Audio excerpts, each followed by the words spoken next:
Every time I have to do some form of install, I have to deal with some kind of weather.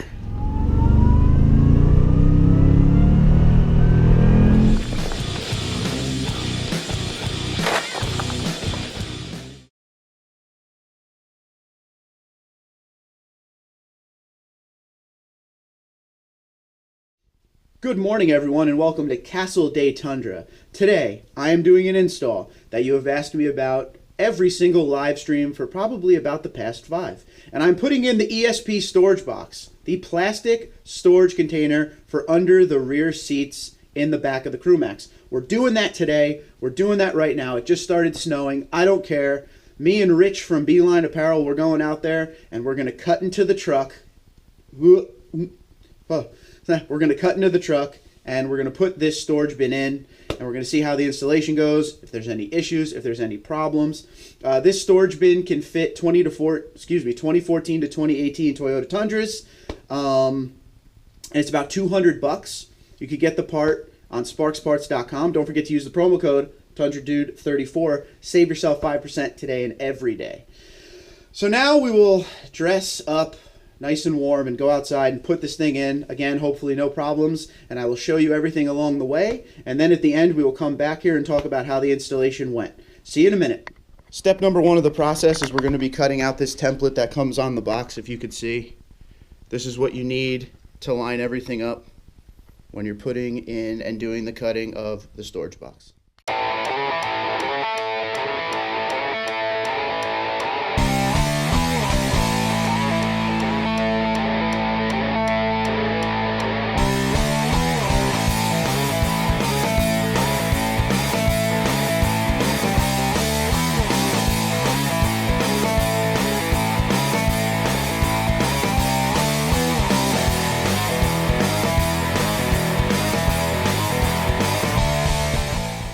Of course it's snowing outside when we do this, but here we are with the template laid out. We didn't draw anything yet. I literally just laid it down. So this is kind of the general idea of what it's going to look like. And now we are going to chalk and measure and do everything right the first time, I hope. So here's some of the tools we're using. We're using a razor blade to cut the carpet. We're using a linoleum knife to cut the foam underneath the carpet, the styrofoam. We're using a chalk to map out where we're gonna cut, and we got this template. Here's one thing they could have did a little bit easier and differently for us. It says to go 1/4 inch in front of the factory bolt, but to make this a lot easier so no one would ever screw up, they could have made a circle template around here to go around that. So you could just bump it right up to it or whatever, but now you have to make it a little more difficult on yourself. So make sure you watch your measurement.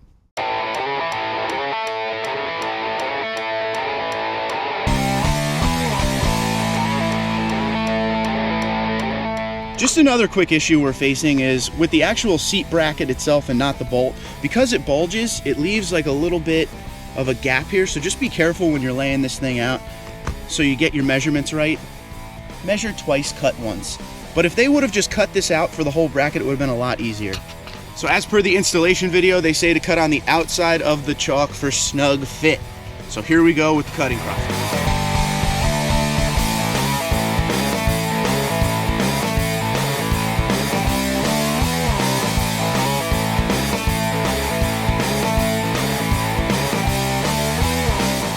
All right, so now that we are done with the carpet, we're gonna start getting rid of this heavy-duty styrofoam with the linoleum knife.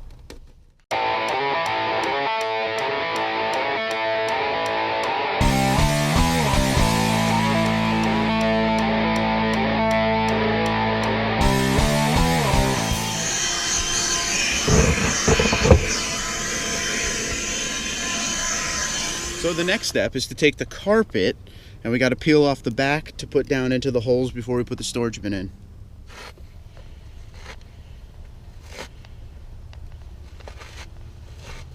All right, here's the piece I tore off the back of the carpet going down.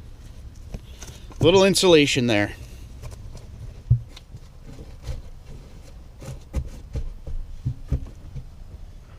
Now we are bringing in the actual piece. Make sure you press down firmly. Sits good. Make sure everything sits good all the way around. That's pretty much it. Now I'm going to show you one thing that one of my viewers, Z Diver, showed me. He said you could take the leftover carpet like this and put it in the bottom. Give yourself a little bit of a floor in there if you need to. So that is an option that is not in the instructions. So if you want to do it, a little carpet in the bottom don't hurt.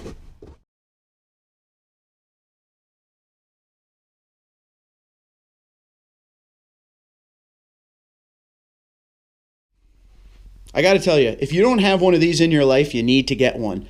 Dust Buster. This thing is awesome. I use it for everything, but it cleaned out all the little pieces of foam, all the little pieces of carpet in the truck right there. Thank you. Who makes this? Black & Decker Dust Buster. All right, installation complete. Overall, it wasn't hard. There was no issues. The only issue was the snow. The snow was a little bit of a pain. The Dust Buster made the cleanup very easy, so obviously I'm not sponsored by Black & Decker, but the Dust Buster, awesome. Made things a lot easier.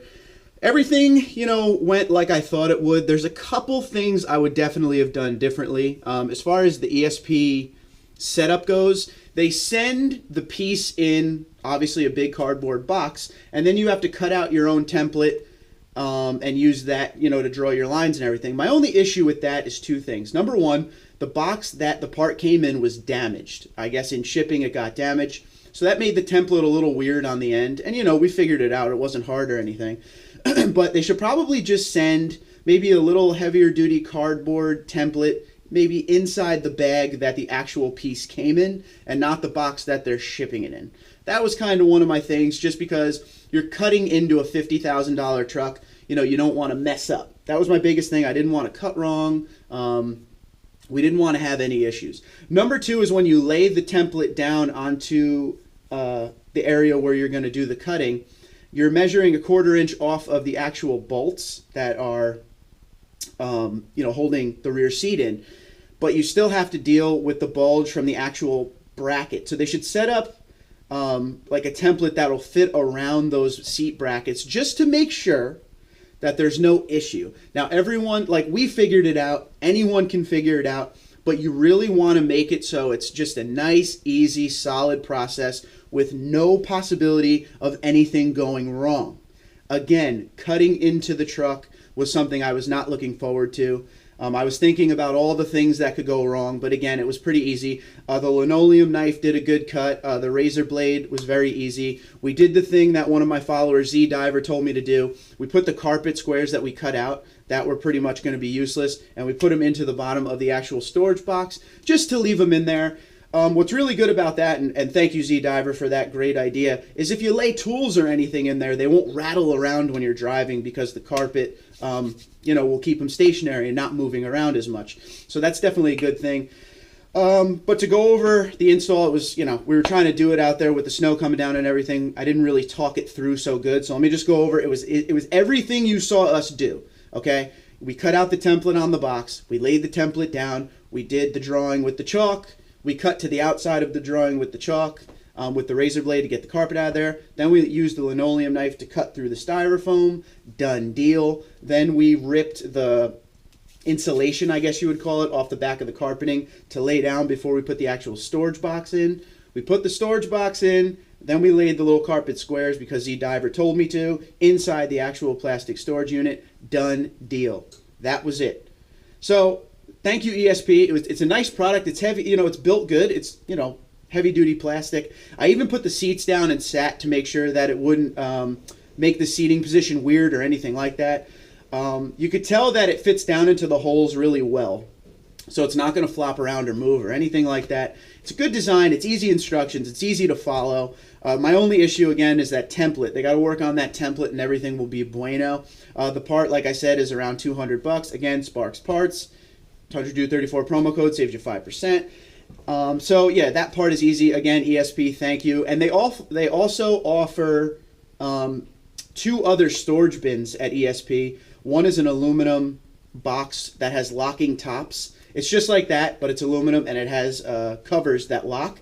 And the other one is kind of a longer box for longer items. I think one was $450 and the other one's like maybe $600, but those are like heavy duty, legit. This is going to be more for, putting in your basic hand tools, maybe a first aid kit, a blanket, you know, in case of an emergency, that kind of thing. But overall, very happy with the product. I look forward to using it. It isn't something I would have done without you guys telling me to. So once again, you guys have had a huge hand in the Platinum Pro build, and this is definitely one of them. But Toyota, if you're listening, we shouldn't have to do this. There should already be storage containers underneath the rear seats in the CrewMax. In the double cab, they now all come with the storage box. They have one. So Toyota, next generation, please give us storage containers underneath the seats in the CrewMax.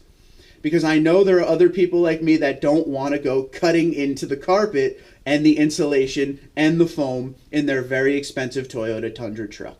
But overall, like I said, it's fun to do these things. I thank Rich for helping me out from Beeline Apparel, who also wants me to let you guys know, we discussed today, normally shirts from Beeline Apparel, Tundra Dude shirts, are $18 with free shipping. From now until January 1st, Tundra Dude 34 shirts from Beeline Apparel will be $15 with free shipping. We still have the standard Tundra Dude 34 shirt. We have the one with the TRD Pro across it. We have the new hashtag No Chrome shirt, which seems to be very popular. And we have 2 more coming out soon. I'll try to get one out before Christmas so it could be part of this $15 deal. But once again, I thank you for watching. If you have any questions, please let me know. I'd be happy to help you. Pretty easy install. I give a big thumbs up on the product, and I look forward to hearing what you guys have to say. Twitter and Instagram at TundraDude34. You guys have a great day. TRD!